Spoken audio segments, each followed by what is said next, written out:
What's up? Welcome into your daily Buckeye Blitz for a Friday, June 30th, last day of the month. You know what tomorrow is?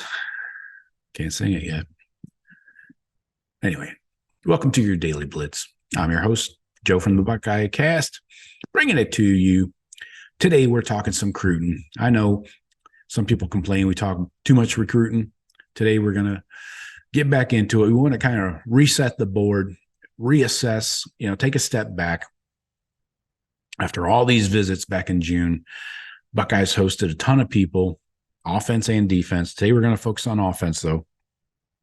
So we want to look at who are the Buckeyes targeting. We know the commits. I'll run through everything, but who are the Buckeyes still in it for on offense? It's limited. Offense is pretty loaded right now, but first off, wanted to run through a couple of things, a couple of recruiting updates. Just this week, we had Notre Dame insider, allegedly recruiting insider Mike Singer placed an expert prediction in favor of the Fighting Irish to land offensive tackle Gerby Lambert. So we don't hear much about the Gerbster, but that is something. So sometimes no news is good news, but in this case, some news is good news. So I'm not sure that kid's ever going to leave Massachusetts. I think he might end up at Harvard. I don't know. I'm not sure he's really into playing big time football. So we got to move on. All right. Then Elijah Moore, the wide receiver from Maryland, 4-star, 6'3", 190, number 33 wide receiver in the class, took an official visit first weekend of June to the Buckeyes, then just had an official visit last weekend, June 23rd, to Florida State. Now, we're starting to see a lot of national and regional recruiting guys put in picks and flipping from Ohio State to Florida State. Maybe this is a smokescreen to throw people off the scent. I don't know. He's coming up with a July 4th decision date. So there's going to be a lot of booming, not just fireworks on July 4th. I'm talking recruiting world for and not for the Buckeyes, unfortunately. But so there's really not a comparison between Florida State and Ohio State, in my opinion. Florida State is building something with Mike Norvell. Maybe he did a great job recruiting Elijah Moore last weekend. And maybe Elijah Moore is just coming off of that, post-visit high, that they talk about. So Heartline, obviously, has brought in Mylan Graham, Jeremiah Smith, and Jeremiah McClellan will definitely is the focus now. But and that can be used against the Buckeyes when you're recruiting as another school. But it's not just about numbers because both schools have two receivers committed right now, and the Florida State has two other athletes that will probably turn out to be wide receivers committed. So it's not about numbers. Buckeyes will easily take 4 wideouts in the class, so that's not an issue. But the Buckeyes believe he's much better than his 33rd ranking nationally. So got McClellan. Jeremiah McClellan, he's going to announce early in July, and the Buckeyes are a favorite for him. So we'll see what happens here. If Moore commits to Florida State, then Heartline can turn up the heat on JoJo Trader. He's only made an unofficial visit. He never made an official visit to the Buckeyes. So Heartline's relationship is good with Trader, but you have to get him on campus, and that is going to turn into a fall visit. So, official visits are done. So we'll see. I don't know if it's worth really worrying about until the fall. So here's what I got on offense. Here's what I kind of laid out. So basically, we know the 2024 offense. It's going to be quarterback, Aaron Nolan. We're done there. No more quarterbacks coming in. Got the 3 running backs. Sam Williams-Dixon being that athlete, receiver / running back. James Peoples is your bell cow. James Peoples, plural.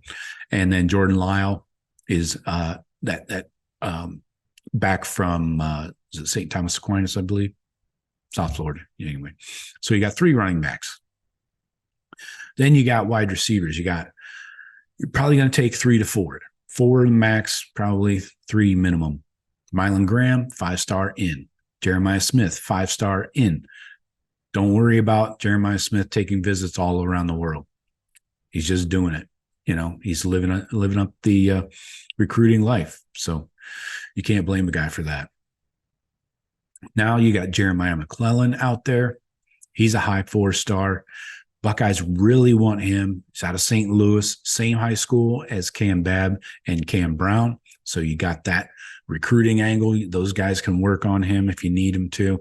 But I think we're just waiting on him to pull the trigger. I don't think that this is a committable offer. This is not Brian Hartline slow playing anybody. So we'll see what happens with Elijah Moore.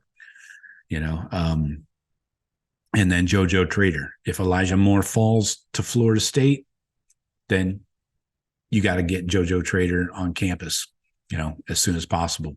So probably going to have to be a game day visit over a weekend. So we'll see there. Tight ends. So in the mix, though, to be numbers 3 and 4 at receiver, McClellan, Moore, Trader is my 3. So not many others that we have even offered. Tight end, Demarion Witten just committed last week. It's a good get. Then Max LeBlanc's been committed for a while, so that tight end room is solid, and we finally got our 2-man class. That's awesome.